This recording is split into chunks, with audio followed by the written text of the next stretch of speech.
अब क्वेश्चन आपने देख लिया, रिपीटेड नहीं है। रिपीटेड मतलब जो आर्टिकल आपने पढ़ रखे हैं सारे वही नहीं है, उसमें उसके बियॉन्ड भी जा रहे हैं। मतलब कुछ आर्टिकल होते हैं छोटे छोटे जो स्किप हो गए होते हैं, मतलब टाइम नहीं होता, या शायद मैं ये अज्यूम कर लेती हूँ आपने एक रीडिंग दे ली होगी, तो वो इसमें अब कवर्ड रहेंगे। ठीक है, आज आप ऑनलाइन वाले स्पेशली जो तो अटेंड कर रहे हैं वो ठीक है, जो नहीं कर रहे हैं वो बाद में देख लेना एक बारी। आप अपने मार्क्स भी बताओगे, पूरी ईमानदारी से करना, और कितने मार्क्स आए 10 में से। बाकी आप सोच के समझ के बोलोगे, तुक्का नहीं मारना है किसी ने, नहीं आते स्किप करना भी आना चाहिए। ठीक है, चलो first question. With reference to the atomic clock consider the following statement. अब ये जो एटॉमिक क्लॉक था ना, ये नाविक को लेके एक दिन न्यूज में आया था, हमने ये आर्टिकल स्किप करा था, पर यहाँ से नाविक आपको पता है जैसे जीपीएस सिस्टम है वैसे नाविक है इंडिया का, जो इंडिया को भी बताएगा और साथ में जो रीजनल एरियाज हैं हमारे आसपास के उनको भी कवर कर रहा था। अब बोला कि उतना ज्यादा एफिशिएंट नहीं बन पा रहा जितना जीपीएस है, पर उसमें जो कॉन्सेप्ट था वो था एटॉमिक क्लॉक का। तो पहली स्टेटमेंट बोलती है इसके अंदर क्वार्ट्ज क्रिस्टल ऑसिलेटर को कंबाइन करा जाता है एटम्स के साथ ताकि ज्यादा स्टेबिलिटी अटेन करी जा सके। एटॉमिक क्लॉक नाम से पता लग रहा है एटम लेवल की क्लॉक की जब आप बात कर रहे हो, आपको प्रिसीजन चाहिए तो आप एटॉमिक क्लॉक की तरफ शिफ्ट करें। दूसरा स्टेटमेंट बोल रहा है ये यूज करे गए हैं जीपीएस सैटेलाइट्स के अंदर भी if compare to other orbits in the earth. Third statement बोल रहा है कि जो एटॉमिक क्लॉक है ये सबसे ज्यादा स्टेबिलिटी अचीव तब करता है जब जर्मेनियम आयंस का यूज होता है। कौन सा होता है? पक्की बात, सीजियम से भी बेटर है एक जो ज्यादा स्टेबल है, क्योंकि सीजियम में एक दिक्कत आती है। अच्छा, एक मेटल है वो लिक्विड फॉर्म में है, मर्क्यूरी। मर्क्यूरी तो पहला स्टेटमेंट बिल्कुल ठीक है, ये तो डिफाइन ही कर रहा है एटॉमिक क्लॉक को, जहां पे आप क्वार्ट्ज का यूज करते हो, उनको एटम्स के साथ मर्ज करते हो। अब ये जो एटम्स होंगे ये किसके होंगे? मर्क्यूरी के। ठीक है, तो एटम बार बार लिखा हुआ है ना यहाँ पे, ये मर्क्यूरी के हैं, तो ये वाला तो गलत है और दूसरा बिल्कुल ठीक है, तो मर्क्यूरी इसका यहाँ पे आना था। बाकी ये डेफिनेशन है एटॉमिक क्लॉक्स की, नाविक को लेके ये न्यूज में बना हुआ था, तो वो आर्टिकल स्किप नहीं हुआ, आपने यहाँ पे उसको कवर कर लिया। ठीक है जी, और इसमें जो आंसर आएगा, क्या पूछा था? करेक्ट, तो answer is only 2। Third statement यहाँ पे गलत है, वही स्टेटमेंट लिखी हुई है कि हाँ क्वार्ट्ज जो ऑसिलेटर होते हैं उनकी फ्रीक्वेंसी को यूज करा जाता है और स्टेबिलिटी तब आती है। कौन सा मेटल यूज करा गया था? मर्क्यूरी आयंस का। तो मोस्ट स्टेबल तभी मिलता है जब उस एटम को ज्यादा स्पेस मिलता है ताकि वो आराम से फ्लो कर सके। जितने ज्यादा इलेक्ट्रॉन उस एटम के अंदर फ्लो करेंगे उतना ही ज्यादा वो स्टेबल होगा। और इंस्टेबिलिटी कैसे दिखेगी? जब इलेक्ट्रॉन प्रॉपर्ली फ्लो नहीं कर पाएंगे, बहुत कम इलेक्ट्रॉन जब फ्लो करते हैं, तो जितना ज्यादा फ्लो, जितना ज्यादा एरिया, उतनी बेटर इलेक्ट्रॉन की मोबिलिटी, तो उतनी ज्यादा स्टेबिलिटी आएगी। तो ये एटॉमिक क्लॉक का था। ठीक है जी, question number 2। With reference to the procedure of question in Indian parliament consider the following. वो जो आपने starred, unstarred, short notice question और प्राइवेट मेंबर जो लेके आते हैं उनके बारे में पूछा हुआ है। पहला स्टेटमेंट बोलता है कि जो स्टार्ड क्वेश्चन है डिस्टिंग्विश करे जाते हैं एस्ट्रिस्क मार्क के साथ, वो जो स्टार शेप है, तो यहां तक। अगला बोलता है कि ये रिक्वायर रिटन आंसर, इसमें रिटन आंसर चाहिए होता है और इनको व्हाइट पेपर के ऊपर प्रिंट करा जाता है। और आगे बोला कि व्हाइट पेपर पे क्यों प्रिंट करा? ताकि दूसरों के साथ इसको डिस्टिंग्विश करा जा सके। चलो ठीक है, आगे देखते हैं। अनस्टार्ड क्वेश्चन आते हैं, इसको बोला कि ओरल आंसर इसमें डिजायर करा जाता है और जो मेंबर होते हैं इसके ऊपर सप्लीमेंट्री क्वेश्चन पूछ सकते हैं। अगला बोल रहा है शॉर्ट नोटिस क्वेश्चन है, इनको आप नोटिस दे सकते हो 10 दिन से कम का टाइम पीरियड, और ये जो क्वेश्चन होंगे ये अर्जेंट पब्लिक इंपॉर्टेंस के साथ जुड़े होंगे और इनको मिनिस्टर जो एग्री करते हैं कि हम आंसर लेके आएंगे 10 दिन के अंदर अंदर, वो शॉर्ट नोटिस क्वेश्चन आता है। अगली बोल देती हूँ पहले। Question can also be address to private member, private member भी क्वेश्चन लेके आ सकते हैं, पर जो सब्जेक्ट मैटर है उस बिल का या रेजोल्यूशन का, उसमें अर्जेंसी होनी चाहिए, मतलब इंपॉर्टेंस होनी चाहिए, बकवास उसमें नहीं होनी चाहिए। ये ठीक बिल्कुल। तीसरा ठीक है, तो तीसरा और चौथा तो ठीक है। पहला बताओ। पहला तो सीधा ही गलत है। अगर कलर नहीं भी आपको पता, पर कलर पढ़ लेनी है, मैंने उसी आर्टिकल के टाइम पे बोला था एक बार कलर देख लेना। तो ये क्या बोल रहा है कि रिटन फॉर्म में लेके आना पड़ेगा। और स्टार्ट क्वेश्चन आपने देखा था ओरल फॉर्म में आंसर करी जाती है और उसके ऊपर ही सप्लीमेंट्री क्वेश्चन भी पूछे जाते हैं, तो ये गलत हो जाता है। दूसरा अनस्टार्ट, ये उल्टा लिखा हुआ था, तो इस केस में क्या था? रिटन फॉर्म में आपको आंसर लेके आना होता था, तो ये भी गलत हो गया। तो आंसर इज 3 और 4। एक बार कलर्स भी देख लो। जो आपके स्टार्ट क्वेश्चन आएंगे ना, ऐसे याद रखना कि स्टार मार्क लगाया है तो पॉजिटिव पे लेके चलते हैं ना उसको, तो ग्रीन कलर के आते हैं आपके स्टार्ट क्वेश्चन। जो आपके अनस्टार्ट क्वेश्चन है वो व्हाइट कलर में ही आते हैं। Short notice question light pink colour के आते हैं और जो प्राइवेट मेंबर आगे बिल या रेजोल्यूशन लेके आते हैं they are in yellow colour. तो ग्रीन स्टार के साथ याद रखना, अगला व्हाइट ही है, उसके बाद light pink colour, then yellow colour. इसी सीक्वेंस की इंपॉर्टेंस भी है इन कलर्स की। 14 दिन वो रिमूवल के लिए पढ़ा था आपने, वो रेजोल्यूशन जब लेके आए थे अगेंस्ट रिमूवल ऑफ स्पीकर, तब पढ़ा था आपने 14 दिन। हाँ, और बिल वगैरह पास करना होता है तब भी 14 दिन का आता है। ये सेकंड क्वेश्चन डन। ठीक है, next is with reference to very low earth orbit consider the following statement. अब वेरी लो अर्थ ऑर्बिट लिखी हुई है, आपने अर्थ ऑर्बिट्स के टाइप्स पढ़े थे, तो उसी में से ये रिलेटिवली सेफ होती है from collision with space debris, space debris के साथ यहाँ पे कोलिजन बहुत कम होते हैं। सैटेलाइट जब भी इस रेंज के अंदर ऑपरेट करती है तो सुपीरियर इमेजिंग और लोअर लेटेंसी प्रोवाइड करती है फॉर द 6G डाटा। आराम से सोच के बताओ, नहीं 6G यूज तो लेके आ रहे थे ना करने में, अभी बता रही हूँ उसकी ड्रॉबैक भी, पर पहले ये साइंटिफिक एप्लीकेशन देखो। पहला स्टेटमेंट बोल रहा है कि यहाँ पे स्पेस डेब्री नहीं होगी, तो ऑब्वियस सी बात है वेरी लो अर्थ ऑर्बिट, मतलब आप 100 किलोमीटर के आसपास पहुंच चुके हो, स्पेस डेब्री का तो कोलिजन होगा नहीं, पर एटमॉस्फेयर के अंदर कोलिजन हो सकते हैं। पर अगर देखें इसको स्पेस डेब्री के हिसाब से तो बिल्कुल ठीक है ये। ठीक, अगला बोल रहा है 6G के लिए। तो 6G जब यूएस वगैरह ने यूसेज में लाना शुरू करा था, वो ना एयरक्राफ्ट के रेडार के साथ मर्ज कर जा रहे थे, तो उसको हॉल्ट पे डाल दिया कि अभी और ज्यादा अपग्रेडेशन हमें करनी पड़ेगी, पर वहां पे वेरी लो अर्थ ऑर्बिट को ही यूज करा गया है, ताकि लेटेंसी, वो जो होता है ना, आपने मैसेज टाइप करा, दूसरे को कितने टाइम में वो पहुंचा, बीच में जो गैप आया कि वो पहुंच नहीं पाया, दैट इज कॉल्ड लेटेंसी, वो जो गैप पीरियड आ जाता है, तो उसको लोअर करने के लिए ही ये वाली ऑर्बिट यूज करी गई थी।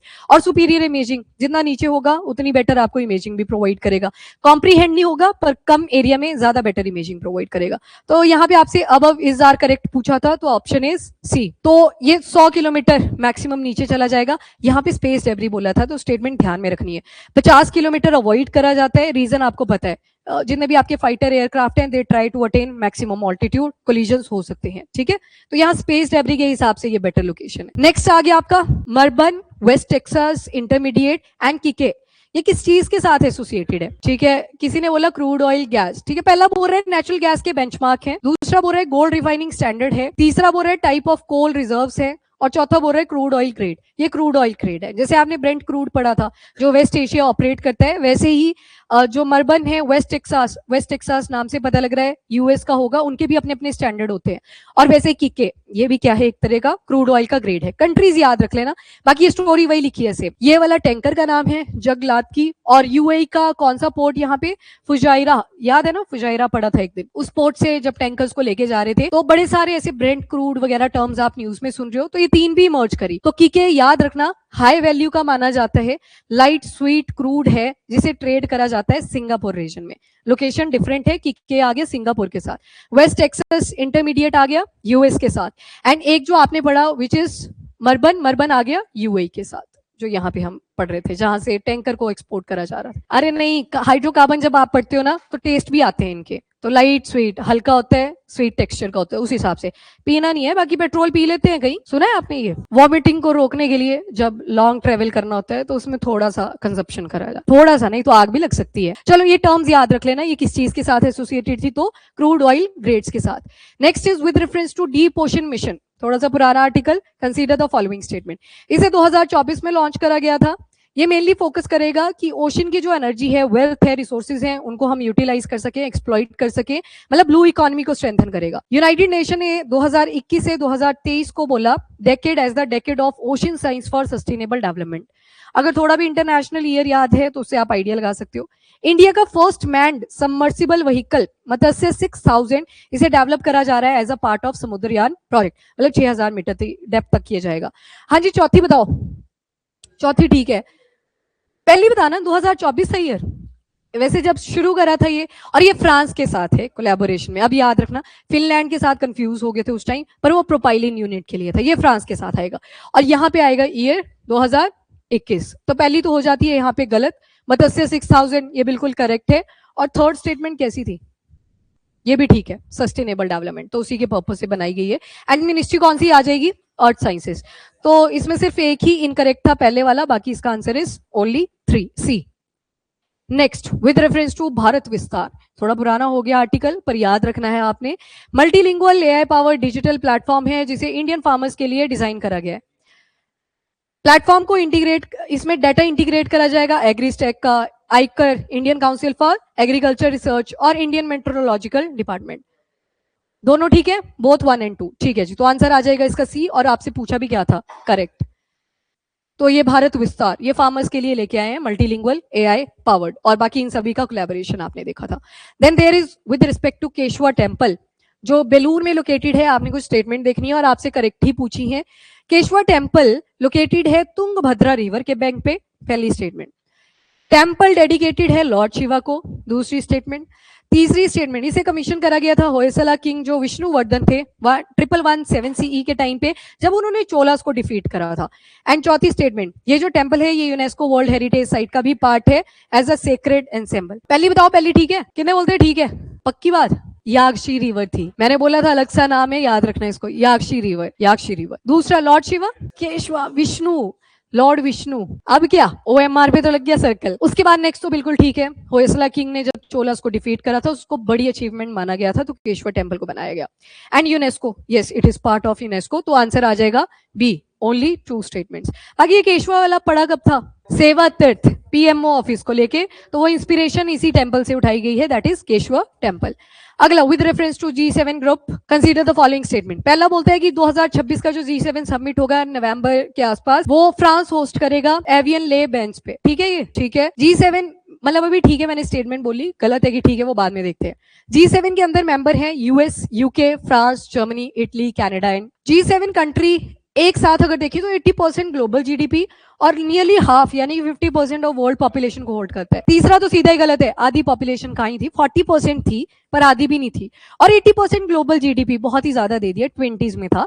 एंड ये वाला जूस GF पढ़ा था हमने, Japan, US, UK, Italy, Canada, Germany, France, तो सारे तो लिखे हैं। इंडिया कौन ढूंढ रहा था? चलो ठीक है, इसमें नहीं है, ये बिल्कुल ठीक है। और वेन्यू क्या है? फ्रांस, तो answer is 1 and 2, answer is C. चलो next, with reference to Osiris Rex initiative consider the following statement। ये रिवीजन क्लास का एक क्वेश्चन आ गया, थोड़ा पुराना है पर रिवाइज इसको किया है। तो मिशन इसको नासा ने लॉन्च करा विद यूरोपियन स्पेस एजेंसी, पहली स्टेटमेंट। मिशन टारगेट करता है ट्रोजन एस्ट्रॉइड को, दोनों सही है। पहला कितना बोलते हैं कि ठीक है? पहला बिल्कुल गलत है, ये सिर्फ US का इनिशिएटिव था, नासा का। और इसकी फुल फॉर्म बोली थी मैंने उस टाइम आपको चेक करने को, कि एक बार देख लेना, लंबी सी फुल फॉर्म है, याद रहेगी तब भी ठीक, अदरवाइज क्वेश्चन ऐसे ही आएगा, पर एक्रोनिम में कन्वर्ट कर लेना अगर फुल फॉर्म के साथ क्वेश्चन आ गया। तो ये सिर्फ नासा का है, ये गलत हो गया। कौन सा एस्ट्रॉइड था? हायाबुसा किसका था? वो उसी के साथ बोला था ये भी, आप थोड़ा सा याद करो। एस्ट्रॉइड कौन सा था? बेनू, बेनू, बेनू, बेनू पढ़ाया है भाई, रिवाइज आपने ही करना है। बेनू मैंने ये करवाया था आपको। तो ये दोनों ही इनकरेक्ट है, नीदर 1 नॉर 2। और अभी एक और याद रखना, बेनू एस्ट्रॉइड से ये सैंपल लेके आए थे, टच करा था, जितना सैंपल आ गया था उसको वापस ले आए थे। और एक और एस्ट्रॉइड है दैट इज एपोफिस 2029 में, यहां से भी सैंपल लेके आएंगे under the same mission, that is Osiris Rex. Okay, next is with reference to any race portal, northeastern regional agri commodity e-marketplace consider करनी है कुछ स्टेटमेंट। बोला कि एक ऐसा प्लेटफॉर्म है जो मार्केट लिंकेज बनाएगा फार्मर और बायर के बीच में agriculture horticulture product specially from the north eastern region. दूसरा स्टेटमेंट बोल रहा है इसको ministry of development for north eastern region, और कोलैबोरेशन है with north eastern development finance corporation limited के साथ, कोलैबोरेशन पे मेनली फोकस है। तीसरा बोल रहा है ये प्रोक्योरमेंट प्लेटफॉर्म है जो एक्सक्लूसिवली गवर्नमेंट एजेंसीज ही डील करेंगी ताकि एग्रीकल्चर प्रोड्यूस को परचेज करा जा सके फ्रॉम नॉर्थ ईस्ट। यहाँ प्राइवेट भी आ जाएगा, ये ठीक है। कोलैबोरेशन नॉर्थ ईस्ट की थी सारी, और पहला भी ठीक है। आपका आंसर आ जाएगा 1 and 2, करेक्ट ही पूछा था। चलो that's all for the day.